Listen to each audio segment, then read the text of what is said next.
इनकलाब जिंदाबाद साथियों। हाल ही में आपने यूजीसी के काले कानूनों का जिक्र किसी न्यूज़पेपर, मेन स्ट्रीम मीडिया या सोशल मीडिया पे जरूर सुना होगा, या आजकल जो पढ़े लिखे लोग ट्विटर यूज करते हैं तो ट्विटर पे ट्रेंड चलाया जा रहा है यूजीसी रोलबैक।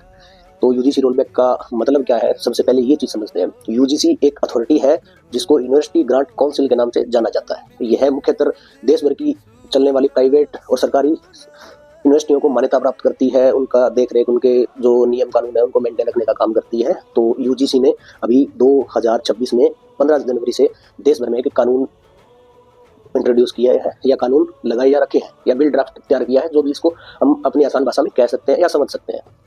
तो इसमें क्या है, इसका आधार बनाया गया है भी देश की जो शिक्षण संस्थानों की दुर्गति है जातिगत भेदभाव के कारण वो खत्म हो। पर इसमें एक स्पष्ट रूप की खामी नजर आ रही है, जिसमें क्या है, अगर ओबीसी के कोई छात्र पर अदर कास्ट का बच्चा केस कर देता है तो उस बच्चे पे एक यूनिवर्सिटी के अंडर बनाई गई कमेटी केस चलाएगी, सारा पैरवी करेगी, सब कुछ करेगी। उसमें कोई दिक्कत नहीं है, होना भी चाहिए।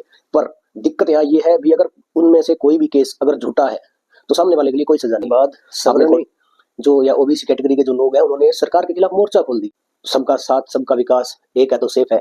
अब उन लोगों को भी आवाज उठानी चाहिए जो सवर्णिम या ओबीसी कैटेगरी के हैं और एमएलए और एमपी बने बैठे हैं बीजेपी के चुनाव चिन्ह पर, क्योंकि बच्चे तो उनका भी भविष्य है।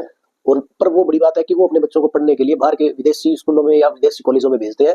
दिक्कत यहाँ आम आदमी और मिडिल क्लास बच्चों में ज्यादा दिखाई देगी, क्योंकि अगर इस कानून को सही तरीके से लागू किया जाता तो एक पैरवी करने का मौका इधर भी दिया जाता भी, अगर केस झूठा होगा तो आपके खिलाफ ये कार्रवाई होगी। पर ऐसा कुछ नहीं है इन कानूनों में, इन बिल के ड्राफ्ट में कुछ ऐसा तैयार नहीं किया गया है। जनता के सरकारी नौकर, जनता के पैसे से चलने वाली सरकार जनता के खिलाफ और जातिगत भेदभाव के कानून लेकर आ रही है और जनता को कोई जवाब नहीं दे रही। इससे बड़ी दुर्दशा इस भारत की कभी नहीं हो सकती।